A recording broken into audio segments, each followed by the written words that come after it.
What's up, friends and foes? Welcome to Let's Get Nerdy. My name is Corey. I'm Wyatt. It's another episode of GO-GO-GODZILLA, the series where we go through every movie in the Godzilla franchise to decide which one of them truly is king of them all. And today is the terror of Mechagodzilla.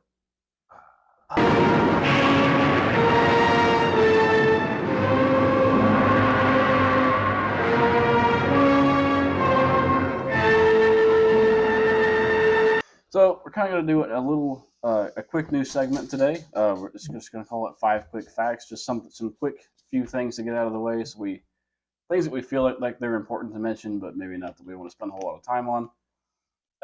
And so for this movie, the director of this one is Ishihiro Honda. So he's come back to the Godzilla franchise again. This is his last film. Yes. In the franchise. Yeah, unfortunately, I think he passes away before the next one even comes out. I think he passed away in '93. So I'm not sure. Okay. I could be wrong about that. I don't know that. But anyway, this one had a budget of $1.2 million, so staying consistent with the last few films. It was released on March 15th in 1975, not 55. And it's the least financially successful film in the Godzilla series. That's surprising. To this date, yeah. Wow. To this date. Yeah. Wow, that's surprising. Which I thought was really surprising and interesting. And it was released in '76 in the UK under the title of Monsters from Planet Unknown, or from the Unknown Planet, rather. Yeah. So the naming conventions of the Godzilla movies in other countries, like, is kind of all over the place, as we've covered a little bit. But like, I guess another fun fact that I've learned over the years is, for some reason in Germany, all the Godzilla movies are labeled like Victor von Frankenstein's whatever the Godzilla movie is. This is so weird. Just because I think, from what I understand, it stems from, like, all the way back Godzilla versus King Kong, with King Kong supposed to be Frankenstein. Right. So I think it stems from that, but yeah. But yeah, that's interesting. Naming conventions are kind of always interesting. Yeah, it's interesting how they all have different names and they come out at different years and so on and so forth. Yeah. But with that, Wyatt, now we're going to move on to the segment we've been doing. Is our initial thoughts and history with the film. Wyatt, I'm going to let you kick us off, because I think you said you have a story for this one. I do have a story. Before I get to the story itself, you know what? No, I need to tell the story to share the history part. Okay. Ignore me. So the story that I have with this movie is traumatized. Okay. It was, I don't remember what year exactly, but I know I was pretty young, and I was really into Godzilla. I think new to the Godzilla series and so on. I was hanging out with one of my friends at his dad's house out in the country, which we didn't do too frequently. We normally went to his mom's house anyway. We're watching movies out there and just kind of playing with, Hot Wheels and whatever the hell else we could find. And then he was like, "Hey, let's watch a Godzilla movie." And I was like, "Yeah, okay." And he was like, "But wait, what if we watched a scary movie?" And I was like, "No, we should watch Godzilla." Yep. And that went round and round for a couple minutes and stuff. And he was like, "Okay, fine, we'll watch Godzilla." So he starts the movie, and I'm watching the movie. It opens to like the long stretch of road, and there's a van, not even a van, a large box van coming down the road. And I'm like, "This isn't Godzilla. I know this isn't Godzilla, but maybe it's one I just haven't seen or something, I guess, And then as the movie goes on, it's not Godzilla. It was Jeepers Creepers. Oh my god! And it scared the shit out of me. What a wildly different movie. And then we I know for the next like 3 nights, like I remember like I had to like either go get my parents or sleep in their room or something along those lines. Like I was not old enough to have watched that movie. But the movie we watched after was The Terror of Mechagodzilla. So that's very nice. Very nice. Yeah. That's a wildly different movie. Yeah. God, yeah. So that's basically my only history with it. Aside from that, I don't remember it very much. I think my mind was a little preoccupied trying to get away. Yeah, Jeepers Creepers especially is like a rough movie. Okay, well, I'm sorry about that. For some reason, when you said A Long Stretch Road, I thought it was going to be The Shining, which is like, I would say the one movie that's worse for for a kid to be watching the Jeepers Creepers. But my history is not as illustrious. I don't have one with this movie. Oh, okay. I've never. This is the one. Like last week, I said like, oh wait, no, I remember everything from this movie. I don't remember. I've never seen this one. So. Oh, okay. But with my initial thoughts, I fucking love this one. Really? I like this one a lot because, like, okay, the human plot is still a little rough, but I think there's more like personality to it than I like. But then the final fight is awesome. When you actually finally get the moment of like Godzilla fighting both Mechagodzilla and Titanosaurus. I think Titanosaurus. Okay. Yeah. I thought it was such a good, genuine fight, and I thought the human conflict, like there was an attempt to give it more of a heart than maybe the previous ones have been. Yeah. And I think it succeeded in some places and failed in other places that we'll probably talk about. But I liked it a lot. I'm getting the assumption that you did not. I liked it. I don't know that I liked it much more than the first Mechagodzilla movie, though. To be honest with you, I really don't know that I did. I think I did, but okay. I think I might as well just get into the spoiler section now. Yeah, fine. Let's do it.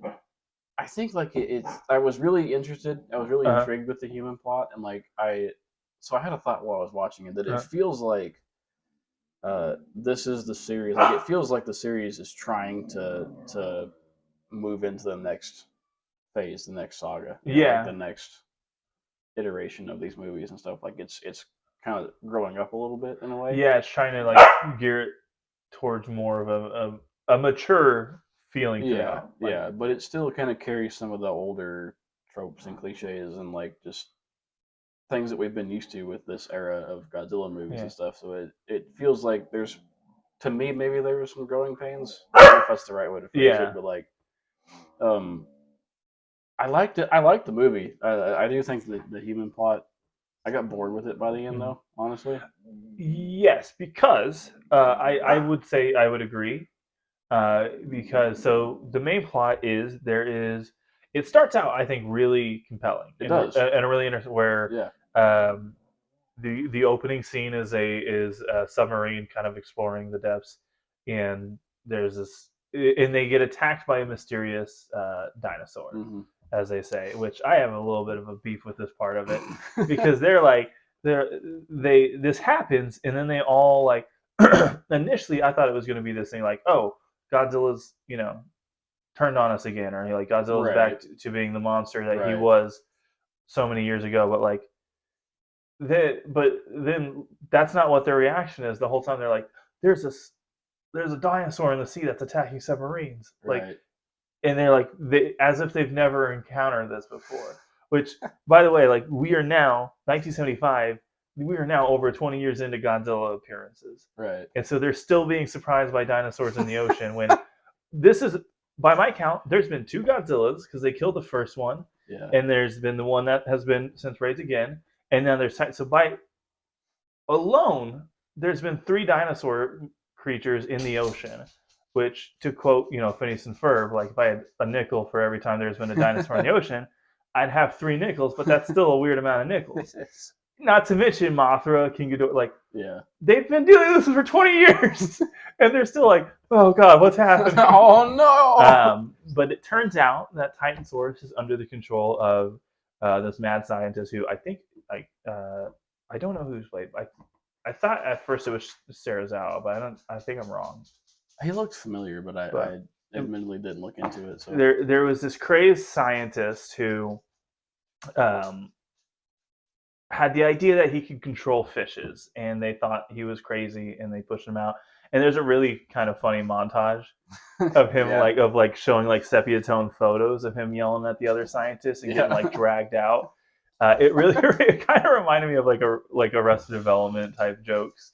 And that's where it was Serizawa in the photos. That's what I was thinking of. It's Serizawa in the photos. Oh, okay. Not the character, but the actor. But the actor, and I guess they thought he was dead or something like that. But yeah.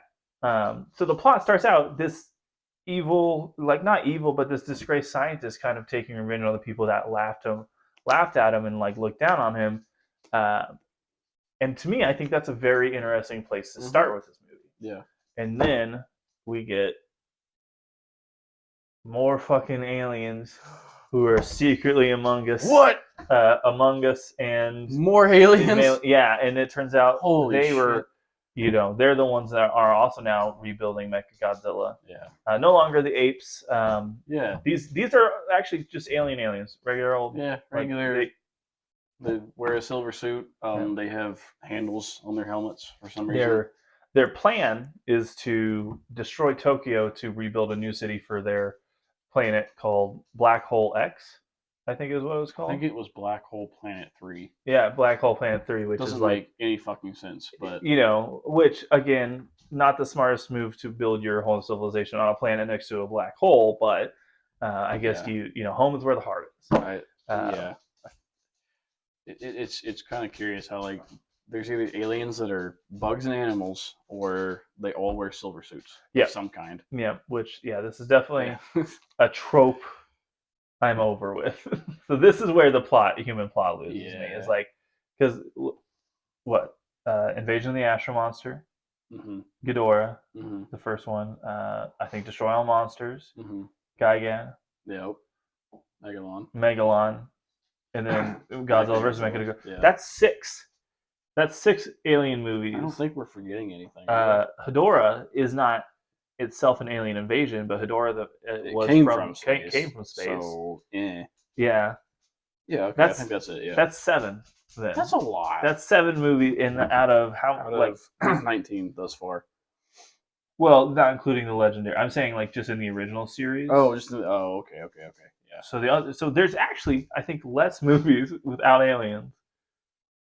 Fuck aliens. Anyways, I'm tired of the aliens, but the aliens, turns out though, they are blackmailing this evil scientist because they helped save his daughter when she was killed or I don't know what happened to her. She touched a control panel that electrocuted her, and she fell on the ground and died. Yep. And then they just randomly walked in a room. Dude, literally just busted in the room. Yeah, I forgot. He goes, like, "Who are you?" Yeah, and they don't say anything. Not a word. They just pick up his now dead daughter and walk away with her in these weird red robe suit things. Yeah, and he just lets it happen. By the way. He just, and I'm sure he's in shock. But then, like, it just cuts to not a montage, but this like they're operating on her, and then she's alive. Yep.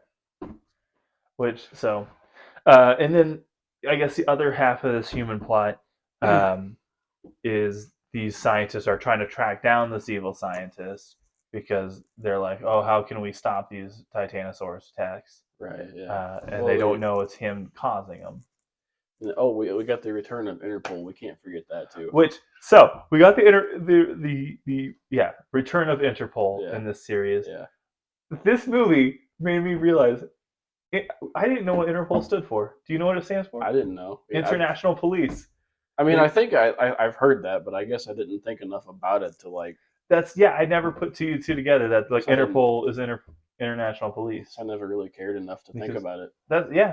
Because like what's funny, somebody like, oh, we have an international police agent here. Yeah. And I was like, what a dumb name for a like. You guys couldn't be a little bit more creative with your sci-fi police force. And then they're like, we're Interpol agents. I'm like, oh, it's real. It's real.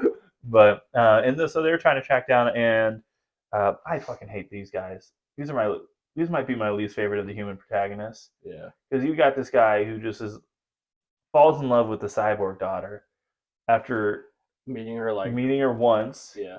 And then by the end of the movie is like, I love you. Yeah. And like, you guys haven't had any real conversations. Which I feel like that's pretty normal of movies and TV shows of that era, though. Like they were very quick to fall in love, and I guess I'm more so referencing like, I know I've mentioned westerns a few times. Yeah, but like it kind of felt like that. How like they'll meet someone one time in a saloon at night at 3 a.m. when they're drunk, and then the next morning that sounds like Vegas. Yeah, but hold on, because to jump ahead of the human plot and kind of wrap it up, because I'm kind of over talking about it already. Yeah. It turns out she is the one who controls Mechagodzilla. The controls are inside of her. So she's like, "You have to kill me." Um, and when he says no, she kills herself. She like shoots herself in the stomach to disable the technology. So this guy immediately falls in love with this girl, and she would rather kill herself than be with him. So, yeah, that's about broad strokes of the human plot. Am I missing anything here? I mean, I guess we should mention maybe that like the Interpol agent and the marine biologist are like college buddies, and they're like the tandem. Like, we're gonna investigate everything. Yeah. Which seems like to fit the formula of all of these movies thus far. There's been police, scientists, aliens. Yep. That's it. We gotta have everything. Yep. You do get the awesome scene at the very end, and we're jumping around here, so I'm sorry. Well, yeah, that's normal though. Where they're finally storming the house or whatever, and the alien is holding the doctor hostage as like a bullet shield. Oh, dude! And the Interpol agent goes, "I don't give a fuck," and shoots the scientist to shoot the alien. I forgot about that. Dude, that was such a like gangster moment. I feel like of like, yeah, we're here to arrest him too. We don't give a fuck if he's alive. Yeah.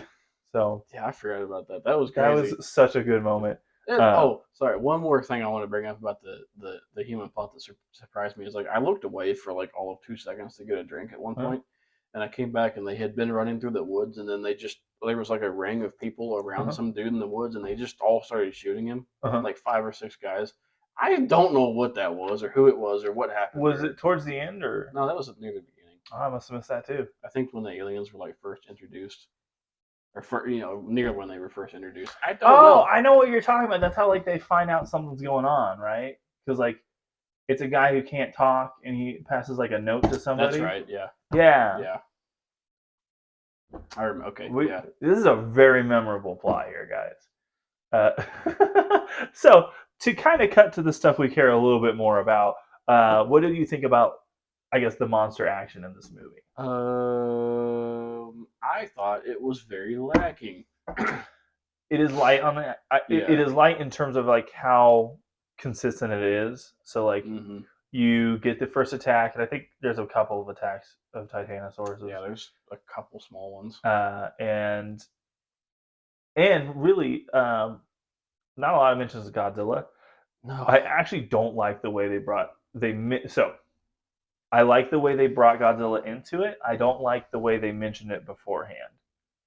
How do you mean? So because like I forget exactly how it happens, but like pretty much the Titanosaurus is like attacking a city and kind of going haywire, and like they're about to introduce Mechagodzilla, and they're like, "Oh, reading these radio waves, Geiger like counter thing. Geiger counter. We can see he's got a friend. He's going to be joining him soon." Yeah. And like to me, if you're gonna hold off on Godzilla for that long, it kind of robs the moment a little bit. Yeah. Which I also just realized part of my criticism for 2014 is they don't mention Godzilla until he shows up for the first time. But like, there's other. I don't know. I'm a hypocrite. No, I know what you mean because I kind of thought the same thing. Like that feels like maybe like his second appearance. That should have been like the second time he shows up in the movie. Yeah. Because like maybe I'm kind of holding on to that. Like you want to have that big epic like Godzilla shows up in some kind of fantastic way. Yeah. And to have him like kind of spoiled on a Geiger counter screen ahead of time. Yeah. It takes away from the like, oh shit, here we go, Godzilla's here. But when he finally does, it's pretty fucking cool because he just like he like kind of appears out of nowhere and is just like staring down Titanosaurus. And the initial start of the fight with Titanosaurus is not super memorable because I don't think there's very much of one. Like I feel, correct me if I'm wrong. Like it like cuts away and then all of a sudden Mechagodzilla's there too. Well, there's a little bit of. No, he's not even in the first fight, Mechagodzilla, I don't think. So the way, because I actually went back and rewatched the final fight last night because I was like, I don't really remember that well. And the way I remember it happening now is Godzilla shows up and then they cut away to whatever the human plot is at that moment in time. And then when they cut back, Mechagodzilla's flying in as he and Godzilla and Titanosaurus are starting to fight. I think that's the second fight with Titanosaurus. Because they're on like a harbor thing initially when they first meet. Did I just miss that part of the fight? Maybe. Oh, because this is earlier in the movie. Okay. This is before Mechagodzilla's even been Introduced. sent out. Yeah. Okay. Well, I apologize. I must have missed that. It wasn't. I mean, you didn't really miss much. It was a little like Godzilla shows up. That's what I was thinking because like I rewind it several times thinking I missed something. Yeah. And then like because it's a very short like. It's short. Yeah. So okay. Yeah, like he shows up. There's a really cool shot of him kind of silhouetted as like the theme hits and stuff, and it's dark and so on and so forth. And then there's and that's one thing I got to give a shout out to. You get the return of the fucking proper theme. God, I hate when these movies don't have the actual like Godzilla theme song. Yeah. And you get it in full force. It's so good, especially towards the end. So let's just get to the final fight, Wyatt, because that's kind of the best thing about this movie, because you get a lot of moments where you get the theme full force and Godzilla just charging forward. Yeah. That first initial part of the fight with Godzilla versus Titanosaurus, where they're like kind of rolling around and like slugging each other, some back and forth, some boxing. Yeah. This is still Godzilla boxing. He boxes in his garage on the weekend, so he's boxing and he just throws his head into people. As well. Oh yeah, that first like initial like that's what I look like. It reminded me of Stone Cold, which I've said that a lot about Godzilla, but because he like charges into him and just bows into Titanosaurus and then it's like on top of him like throwing some haymakers and stuff. It's a good time. It's an awesome time. Then I think eventually like there's like a bit of a stalemate. I forget exactly what happened, but then Titanosaurus exhibits the dumbest power of if he turns around and wags his tail, it blows everything over. Yeah. And then it proceeds to blow Godzilla over. Yeah. I think we should mention too, like the alien base had blown up at this point, and they had launched Mechagodzilla. Yes. Yeah. This is where Mechagodzilla is like watching the action. He's just standing there, menacingly. Yeah. Just standing there, just hanging out. Yeah. Yeah. And then Titanosaurus does get the upper hand for a little bit.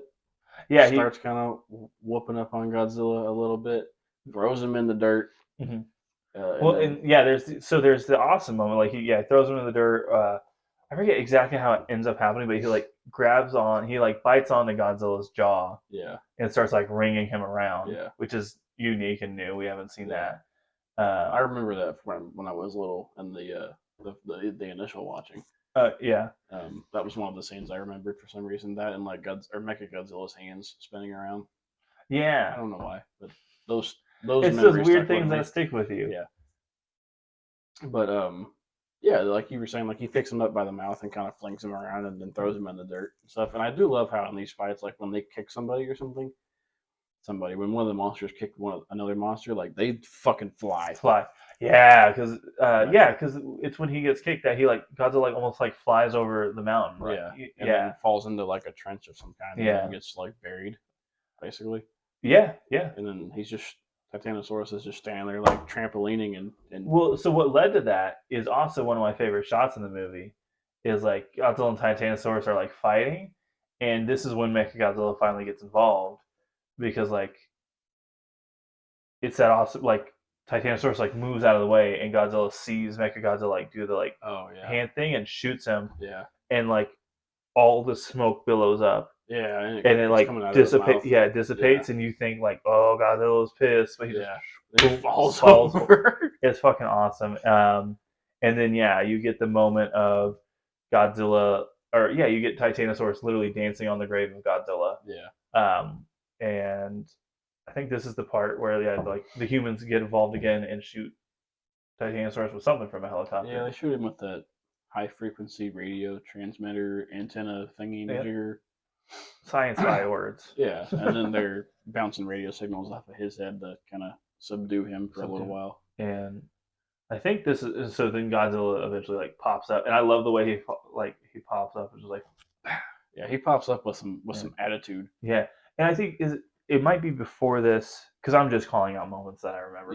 I don't remember the order sequence of events, but somewhere this is where like you get the first time of Godzilla and the Jets, the like military teaming up, because you get that shot where it's like Godzilla and Mechagodzilla and Titanosaurus like standing together, ready to fuck up Godzilla, and then they turn and there's all the jets flying in to shoot them, and then Godzilla comes in. Like I think that's what starts he and Titanus' like final fight there. Oh, it might be, yeah. Does that make sense? Yeah, because then Titanosaurus like fucking launches himself up the jets. Yeah, and then which is so goofy. And then Mechagodzilla also shoots the jets.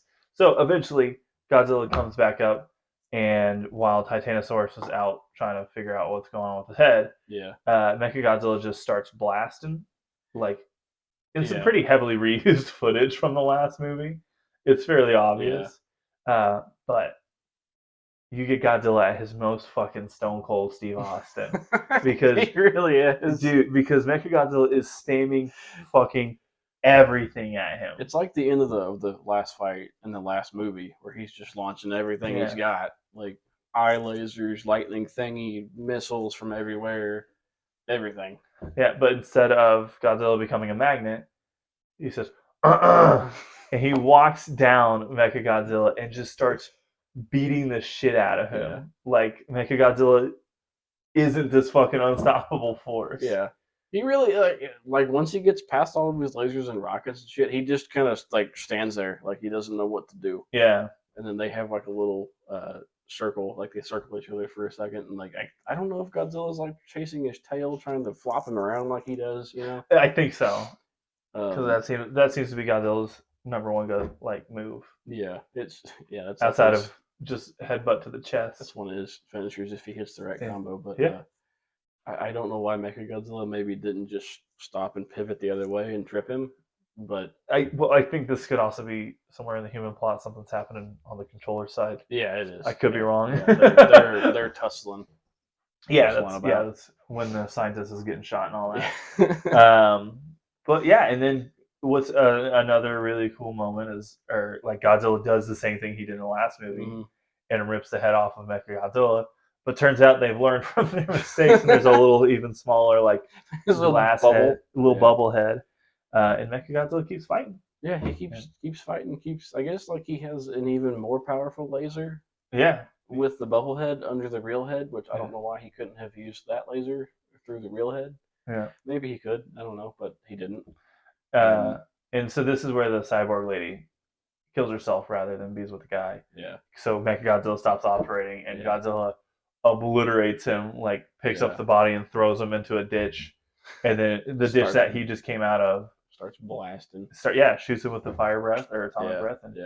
And this is when Titanosaurus is also no longer in control, or no longer under control of somebody else, and is trying to get away. And Godzilla fucking chases him down and just ragdolls him and starts kicking the shit out of him. I'm no. You're not getting away. Which I like the idea of obviously Godzilla is an animal, so he doesn't understand. Titanosaurus probably has no idea what the fuck's going on. He probably has no idea where he's at or what's been happening. He just wakes up to Godzilla running. He's just getting his ass beat.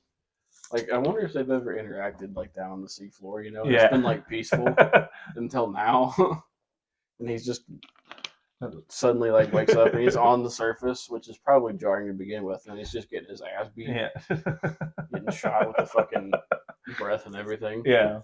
And then I think he just gets shot and then just falls backwards off the mountain. Yeah, Godzilla shoots him with the atomic breath, and he stands up for a second, and then he goes falls back and then flips into the ocean. And then, if I recall, there's an explosion. Yeah, and he falls into the water too. So I don't know. Maybe he exploded. Yeah, probably a delay. Godzilla has part of his new powers from the lightning was delayed explosive atomic breath that we're just now getting in the next movie. I wonder if he died though. If Titanosaurus died, because I don't think we ever see him. I don't even think we see him as in Final Wars or anything. Yeah, I don't think so. I think that was the last Titanosaurus. Which that, or he just swam away and he learned his lesson. He was I'm good. Maybe he's hanging out with Ibra. Yeah, somewhere under the water, and they're just never coming out again. Ibra shows up in Final Wars. Does he? Yeah. We'll just have to stay tuned. I don't remember that, but okay. He does. It's not a monster fight. Oh. fuck. Okay, now I'm excited, more excited to watch that. Okay. Yeah. Spoiler alert: Ibra does come back. He didn't die. Yeah, and this is where you kind of get the wrap up of the. Oh, this is also when you get the aliens trying to escape, like flying their ships out of the water, and Godzilla immediately, while he's beating Titansaurus's ass, looks up and shoots them with a thumb. Like it's literally like, nobody's safe. Fuck you all. Yeah, he's pissed off. And then you get a really weird moment of like Godzilla like smiling at the humans. Oh. And so really we're like, I don't know what this shot is supposed to be. But, yeah, I don't know. But yeah, and I guess we ran through the plot really quickly. We did leave out a couple of cool scenes that I do want to bring up too. Okay. There was a short rampage with Titanosaurus and Mechagodzilla, and the Mechagodzilla shot his twirling hand missiles, which I don't know why that was like they made it out to be that made the missiles more powerful, I guess, or some shit. Yeah, that's how I understood it. I don't know, because I think they were the comment made about like, how do we handle this? I may have misconstrued what they were trying to. No, I definitely know what you're talking about. Of like they even call like his rotational missiles or something like that. They're like, oh no. Which I don't know why that makes them any more threatening than what they already were.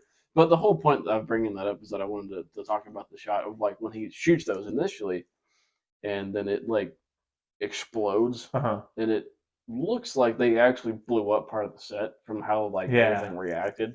And I thought that was a really cool shot. Oh, there's a lot of parts like that. Actually, yeah, and that kind of helped jog my memory there.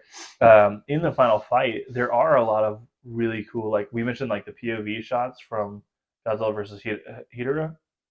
You know what I'm talking about? Oh yeah. They have some shots like that of like you almost get the perspective of like Titansaurus, how he's getting punched by Godzilla and stuff like. It's not as head on, but you get some really cool camera work there. You get a lot of really cool camera work of like the first of like the shots where like people are in the foreground while the monsters are fighting in the background. Yeah. You get the awesome scene of the two boys like, oh, we got to go see Titansaurus, and like Titansaurus is about to step on him. And they go, Godzilla, help us! And that's when Godzilla shows up.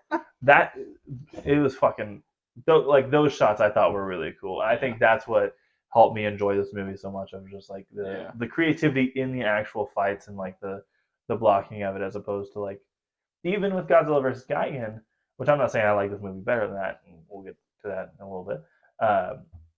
Like the fights, I think were just blocked a lot better, as opposed to just like here's the camera and then this is the set and they're just punching each other. Yeah. It felt like this fight had a lot more of a logic to it, or a thought process. Yeah, that's kind of I guess what I was kind of talking about too, with like how it feels like this movie is like it's moved, like you can tell like they're getting a lot better at everything that they're doing, and it's moving to like the next era, in a way. Like, well, because this is like right on the precipice, and maybe this is kind of us moving towards the wrap up thoughts here. This is right on the precipice of like blockbusters, because this is 75, so was Jaws, and so and so that's you're about to get the reign of Spielberg and those kind of like, and George Lucas, like this is 2 years before Star Wars, so you're like, and I obviously I'm not an expert on film history in Japan, but like it's safe to assume that the blockbuster-esque stuff was also probably progressing there too. Probably, if they were being influenced by American film culture, I don't know. Yeah. So with that, Wyatt, we've kind of, I guess, run through the plot as much as we would like to. Is there anything like else that we're missing, or that I did not bring up, because I think I skipped around a lot more than I usually do? Honestly, I don't really think there's anything notable that we didn't talk about. I'm sure there was some intricacies with the plot that we didn't go through all the way, but like I guess like there's one more shot that I wanted to talk about that I really liked at the very end of the movie. And it's Godzilla in the ocean running away as like the sun is setting and stuff. Yeah, that was a really cool shot. I think like the camera kind of panned out, and it was just a nice send off shot for the movie. But like I kind of hinted at like there being, for me, a lack of monster action or screen time. And I think largely with Mechagodzilla, like the movie's titled "The Terror of Mechagodzilla," but he's standing in a cave like 95% of the movie. Yeah, he really does feel like the third wheel of the movie. Yeah. And it feels like the monster that got and I didn't mean to cut you off, but like the monster that got the most screen time and the most action and the most focus in the movie was the one that I cared by far the least about, being like Titanosaurus. Like, yeah, it was necessary to kind of move the plot that was presented forward, but I just really didn't give that much of a shit about Titanosaurus. Well, yeah, and there's there's like Mechagodzilla. I definitely agree there. Of like with the name of Terror Mechagodzilla, does not argue. Like, there's no argument for this to be called Terror Mechagodzilla. Not a single bit, no. Which so I agree with you there. And I will say, like, part of that is also leads into my criticism of, like, I actually think this would have been a much better plot if it weren't for the aliens. Like I said, I did like the juxtaposition of, like, you get the shots where the evil scientist is telling his daughter, like, hey, your mom died for this, so this is something we need to do for her. And like kind of going into a little bit of a darker and a more like grounded theme like that, I think really could have worked, especially if it was like maybe instead of alien, like another disgraced scientist, Yeah. Using that to like pressure this other, these two crazy scientists feeding into each other to like, kind of go above and beyond what they should be doing. I think there was so much potential to be a very compelling plot, and then they just kind of stuck to some like kind of safety blanket habits that lessened the plot for me. And but with that though, in as little like fights as we get, I think the fights in this movie are fucking awesome, presented really well. I think I would say the final fight, in my opinion, might be just the actual best of this era of Godzilla. Ooh. Just because like the blocking, the like a little bit more like, I still think I might find Gigan more entertaining and stuff like that, and we can get into that discussion in a moment here. But you mean like from a technical standpoint though, like how it was technically, yeah, I could see that because it does feel.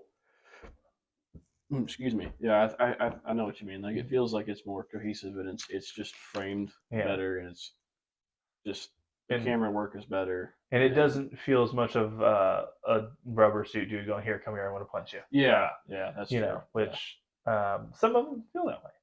Oh, some of them definitely do. And then like this one still had. I think a lot of them in the previous movies have relied on either very shaky camera work, or I shouldn't say they relied on that, but there was a lot of shaky camera work. And then, and once there weren't so much of that, they kind of leaned more towards like the quirky, goofy, wacky side, like Godzilla sliding on his tail or flying or that kind of stuff, which is super entertaining. But this one did have a different feel to it, and I think it's kind of like you were saying, like we talked about, like it feels like this series is growing up through this movie, So, and that's cool. That's really cool. Yeah, and what I mean, but with that, it's also in terms of growing up. Like this is the last one we get for like 10 years. Yeah. So, which probably is because this is the lowest grossing one. Yeah. So, with that, I guess that wraps up final thoughts. Yep. We'll get to the point of the video where we rank this. So if you just joined us for the first time, like we kind of said at the beginning of the video, we go through every single Godzilla movie in the franchise and see where they rank against each other. Currently sitting at the list stands at number 19 is Godzilla Raids Again. At number 18 is Godzilla's Revenge. At number 17, we have Son of Godzilla. At number 16, we have Godzilla vs. Megalon. At number 15, we have Godzilla vs. Ghidorah. Ghidorah, you got something to say? Yeah, I'm still mad about 16. Well, at number 14, we have the Invasion of the Ashen Monster, which I'm mad about. I think that should be much higher. At number 13, we have Godzilla vs. King Kong from 1962. At number 12, we have Godzilla vs. Kong at 2021, which I think Invasion should be above both of those, but that's just me. At number 11, we have Godzilla 2014. And at number 10, we probably have the biggest sin of the list. We have Godzilla versus Sea Monster. Nah, man, that's a classic. Or Ibra Horror of the Deep above Godzilla 2014. At number 9, we still have King Ghidorah, Three-Headed Monster. At number 8, we have Destroy All Monsters. At number 7, we have Godzilla versus Mechagodzilla. At number 6, we still have Godzilla versus Gigan. At number 5, we have GXK, The New Empire. At number 4, we have Godzilla from 1954, the original. Number 3, we have Godzilla versus Mothra. At number 2, we have Godzilla, King of the Monsters from 2019. And at number 1 still remains Godzilla -1. Yes, sir. Why? I know where this one wants to rank. Oh, do you? Number 1. No, I'm joking. I actually don't know. So where do you have? Do you have any idea where you want this to rank? Oh, yeah. Okay. Yeah. I was going to put this at 17. I don't know if it's that bad. I didn't have a great time. It's definitely above Megalon. I like Megalon. I liked Megalon, but like, it's better than Megalon. Technically, like from. I also think this list has gotten really fucked up. Oh, it's so fucked up. Because I'll be honest, I don't know why I thought Godzilla should go at number 7. But it's going to stay there because this is the definitive list. Oh, yeah. Yep, it's fucked. But so I want to argue because I do think that. So I actually do think this is better than the first Godzilla, the first Mechagodzilla. I think this is better than the two. I kind of do regret number 7, but like I do regret Godzilla versus Mechagodzilla at number 7. But this one I think needs to go at number 7, so it's above the other one. Oh no! No, okay. So I'll be a little bit more rational this week, and I will say I think this is above Megalon. I think it's still below the Smog Monster. Okay. I think Smog Monster is still a lot more entertaining, and the ones above is like I would still rather watch Invasion of the Astro Monster. This is where it's tough because I think it's getting tough. It's getting tough because I don't think it's better than the Sea Monster. No, I think it's better than the Sea Monster. He said he doesn't. Okay, so I'm going to settle for right above Megalon, and you're saying right below. I'm saying right below. Okay, so if you don't know, if we disagree, we play rock paper scissors to figure out where this goes on the list. Whoever wins gets their spot, and we're all happy with it. No, the rules are we just play rock paper scissors, shoot, and we go from there. One time. Rock paper scissors shoot. Fuck. Got him. With that, we are now. This is our 20th episode. Wow. And so at number 20 is Godzilla Raids Again. At number 19 is now Godzilla's Revenge. At number 18 is Son of Godzilla. And at number 17 is Terror of Mechagodzilla. At number 16, we have Godzilla versus Megalon. At number 15, we have Godzilla versus Hedorah. At number 15, right? Yeah, that was 15. Oh, so number 14, we now have Invasion of the Astro Monster. At number 13, we have Godzilla versus King Kong from 1962. At number 12, we have Godzilla versus Kong from 2021. At number 11, we have Godzilla 2014. At number 10, we have Godzilla versus the Sea Monster, or Ibra Horror of the Deep. At number 9, we have Ghidorah, the Three-Headed Monster. At number 7, we have Godzilla. Nope. At number 8, we have Destroy All Monsters. At number 7, we have Godzilla versus Mechagodzilla. At number 6, we have Godzilla versus Gigan. At number 5, we have GXK, The New Empire. At number 4, we have Godzilla, the original from 1954. And at number 3, we have Godzilla versus Mothra. At number 2, we have Godzilla, King of the Monsters from 2019. And at number 1 still remains Godzilla -1. We'll have to see if it remains that way for the rest of the series. With that, our next movie is we are not technically moving on to the next era. I looked into this. A lot of people think Godzilla versus Mechagodzilla or Terror of the Mechagodzilla is the last Showa Era movie, but it is technically Godzilla 1985. Really? Because the Showa Era, that name comes from the emperor that was in power at the time of the release. Okay. And the Emperor Showa was still in office. I don't know how they say it. When the Godzilla from 1984 was released. So, and I'll get to this next week.